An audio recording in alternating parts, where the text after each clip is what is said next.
welcome to the Discriminating Gamer, the board game review show that is always getting Aaron Burr and Raymond Burr confused. Which was the one that killed Kennedy?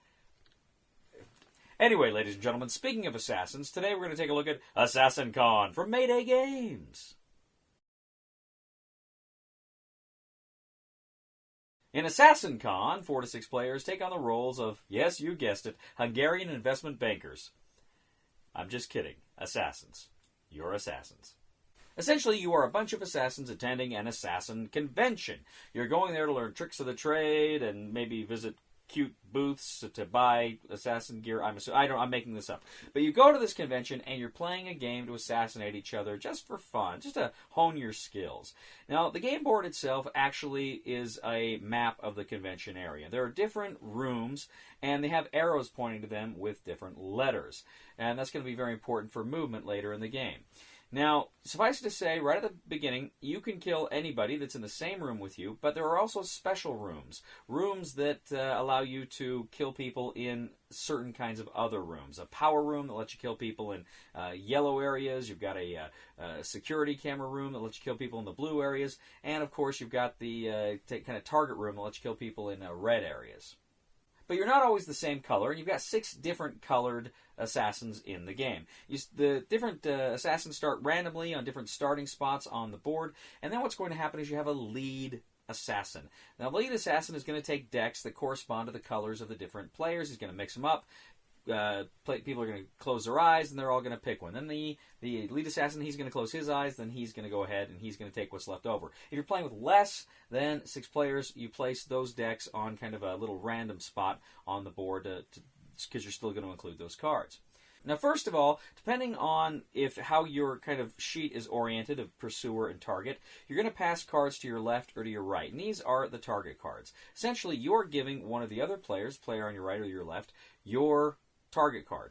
But you don't know what character they are. You don't know what color they are. They know what color you are. They're coming for you, but you don't know what color they are. Now, everybody is going to go ahead and play a movement card. They're going to play these face down, put them in a pile next to the lead assassin. These movement cards have letters on them, A, B, C, and depending on what the letter is, it's going to say how they move. Do they move into that room? Do they move into that room? Do they stay where they are? Now, again, you're trying to get into a position to kill your target. You want to be in the same room with your target, or you want to be in one of those spots where you can kind of remotely kill one of the other players, or eliminate, as I should say. Now, you each play a card face down. Again, if you've got those random decks from players not playing the game, you put some random cards in there, mix them up, and then the lead assassin reveals them. Says, okay, blue is going to A, so he's going to move to that room. Red is C, going to stay in the room he's at, etc., etc. You're going to start planning all the movement. Then, beginning clockwise from the lead player, you're going to go ahead and see who can kill who. If you are in the same spot as one of the other assassins, you can go ahead and try to kill him.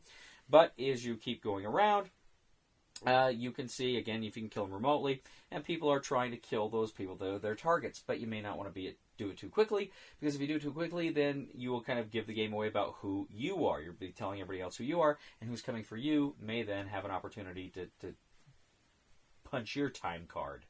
Now, when you successfully take someone out, you go ahead, you get a point token. You got to leave it kind of face up, or face down rather, because it could be stolen that round. But if you think someone is coming for you, either in the planning stage or what have you, you can go ahead and you can yell guards. Now, if you yell guards, round's over. You're essentially announcing who you are. But what you do is you say, I think green is trying to kill me, orange. If you're correct, then you get points. If you're not correct, different things happen. For instance, the other players may get points, but you don't. Or if it's an eliminated player, they may get points. So if that happens, if that all goes down, then suddenly you of course, end the round and you go on to the next round. Now, after each round, you take your points, you put them face up so they can't be stolen. They can be stolen on kind of the false accusations. If you're wrong on a guards, they can be stolen. And then what's going to happen is, after you go around, the first person to collect 5 of the points, they are the winner of AssassinCon. So AssassinCon is a fairly light game. It's one of those games that's light, but it's still got a good healthy dose of strategy here. There is some strategy. It's an interesting game because, again, it's got a little bit of programming. You got to program the movement, but you're only programming once per round, and you're trying to figure out where's your target going to go, what's your target going to do, and you don't know who it is. You don't know exactly, or rather, you don't know what color your pursuer is, the person coming for you is. So you've got to be you got to be smart. The game is really almost more about not getting killed more than it is killing your target. And so there's this kind of a hidden identity aspect of the game that's quite compelling. And again, because you've got the remote rooms as well as the possibility of somebody coming into the same room with you, you're constantly scared when the cards come up and you find yourself in a position where there's somebody in one of the remote rooms and you could be killed, or you're in the same room with somebody else, you don't know if you are the target. Anyway, it's a pretty interesting little hidden identity and program movement game. Generally, I like this game. I thought it was fun. I thought it was, it's fairly quick. It's half hour, 45 minutes. It's not a long game. There's not a lot to it, and that's good. At the same time, I would have liked, a little bit more meat to it, but that's kind of not what the game is. And I guess what I'm saying here is I like games with a little more meat to it. I did like this game. I thought it was fun.